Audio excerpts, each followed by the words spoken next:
Hotel में ना एक बाबा जी बर्तन मांजते थे। बूढ़े आदमी थे, 70 साल के करीब उम्र थी। उनका एक बेटा था, एक बहू थी, एक पोता था, लेकिन वो बेचारे बेटा बीमार रहता था तो लिहाजा वो खुद मजदूरी करते।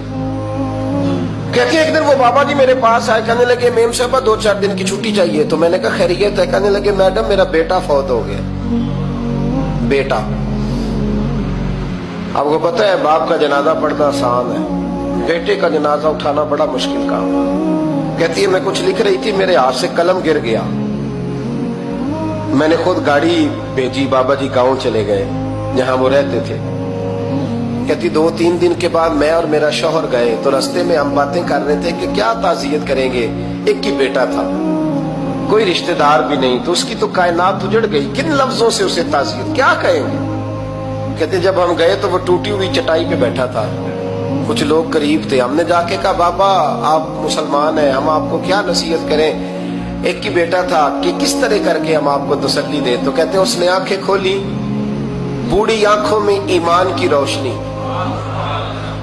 कहने लगा बीबी क्या ताज़ियत की बात करती हो, मैंने कोई पैसे जमा करा के बेटा लिया था, खुदा ने फजल से दिया था, अदल से ले गया है। मैं अपने रब के फैसले में बड़ा राजी हूं। अल्लाहु अकबर। वो खातून कहती है कि वो बाबा जी से मैंने कहा कि चलो आप 1 महीने की छुट्टी कर ले। तो कहने लगा नहीं मैडम मैं मुसलमान हूँ, मुफ्त की रोटी नहीं खाता, मजदूरी करके खाता हूँ, मैं इंशाल्लाह 2-3 दिन के बाद काम पे आ जाऊंगा। कहती वो चंद दिनों के बाद आ गया। अल्लाह की कुदरत के अभी 2-3 माह गुजरे थे, फिर आया। मैडम छुट्टी चाहिए कुछ दिनों की। मैंने कहा खैरियत है? कहने लगे वो मेरी बहू भी हार्ट अटैक से फौत हो गई। कहते अब मैं भी तड़प गई और ईसाई हो कि मेरी आंखों में आंसू आ गए। मैंने कहा घर का दरवाजा बंद हो गया, अब ये बेचारा क्या करेगा। वो अपने शौहर के गम में हार्ट अटैक से फौत हो गई। कहते हम फिर 2-3 दिन के बाद ताज़ियत के लिए गए, फिर टूटी हुई चटाई, बूढ़ा ना अपनी उंगलियों से जमीन पर कुछ बना रहा।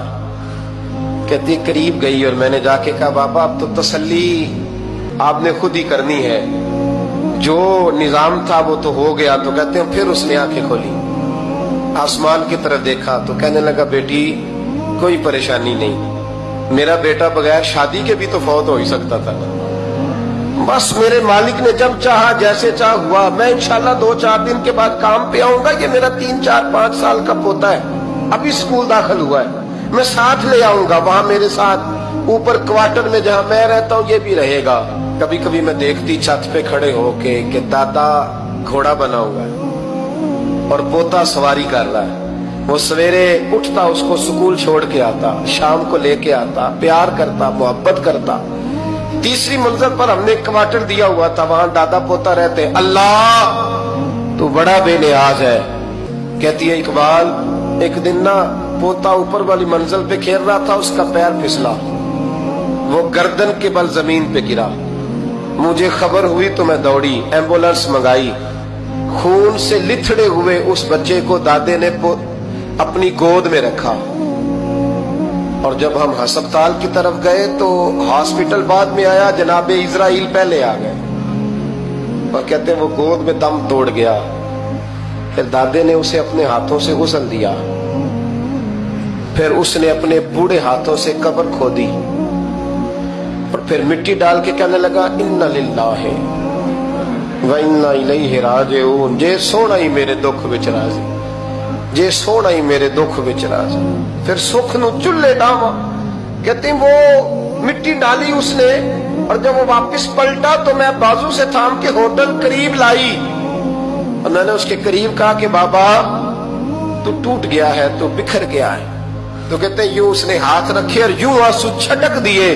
कहने लगा मैडम क्यों क्यों, मेरे अंदर कोई अकीदा नहीं, मैं कोई लवारस हूं, मेरा कोई रब नहीं, मैं क्यों परेशान रहूंगा, मैं तो पका हुआ फल हूं। थोड़े दिन गुजरेंगे कब्र में जाऊंगा और जब जन्नत में जाऊंगा तो अल्लाह मेरी बेटे से भी मुलाकात कराएगा, मेरे पोते से भी मुलाकात कराएगा, मेरा रब सारी मुलाकातें करा देगा। मैं अपने अल्लाह की रजा में बड़ा राजी हूं। वो खातून कहती है मेरा और मेरे शौहर का कलेजा फटने लगा। मैंने कहा बाबा ये जज्बा कहां से मिलता है, ये सुकून कहां से आता है। یہ کیفیت کیسے ملتی ہے؟ مجھے کہنے لگا تو نے لینی ہے؟ میں نے کہا تو کہنے لگا تو بھی گنبد خضرا والے نبی کا کلمہ پڑھ جا.